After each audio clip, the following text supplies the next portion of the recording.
আলোচনা করে যতটুকু আমাদের পক্ষে মেনে নেওয়া সম্ভব এই সবটুকুই আমরা মেনে নেওয়ার চেষ্টা করছি এবং আমরা সেগুলো তোমাদেরকে জানিয়ে দিচ্ছি। প্রথম বিষয়টা হচ্ছে যে বর্তমান চলতি যে 24 এবং 25 শিক্ষাবর্ষ,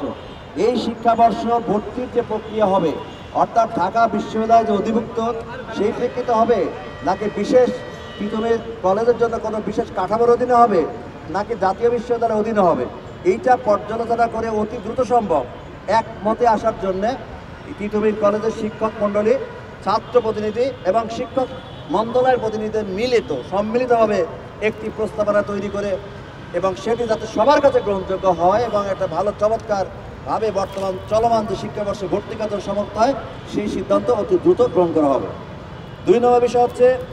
তাদের যে বাকি দাবিগুলো ছিল, এর মধ্যে ছিল জমি বরাদ্দ, নতুন বিল্ডিং তৈরি করা এবং পরিবহন সংকট। এগুলো তাদের দাবি 7 দফার মধ্যে অন্তর্ভুক্ত ছিল বা আমরা জেনেছি। তা আমরা ইন দি মিন টাইম জেনেছি টিএনটি এবং এখানে গণপূর্ত বিভাগ অর্থাৎ রাজুকের কিছু জমি এখানে রয়েছে, যেগুলো যদি শিক্ষা মন্ত্রণালয়ের মাধ্যমে তিতুমির কলেজ ব্যবহার করতে পারে তাহলে সেখানে নতুন অবকাঠামো এবং আবাসিক সুযোগ সুবিধা তৈরি করা সম্ভব। ক্ষেত্রে শিক্ষা মন্ত্রণালয় বিশেষ করে সিনিয়র সচিব মহোদয় উনি ইতিমধ্যে এটা সম্মতি দিয়েছেন যে হ্যাঁ, আমরা অবশ্যই টিএনটি মিনিস্ট্রি এবং গণপূর্তর সঙ্গে অতি দ্রুত বসবো।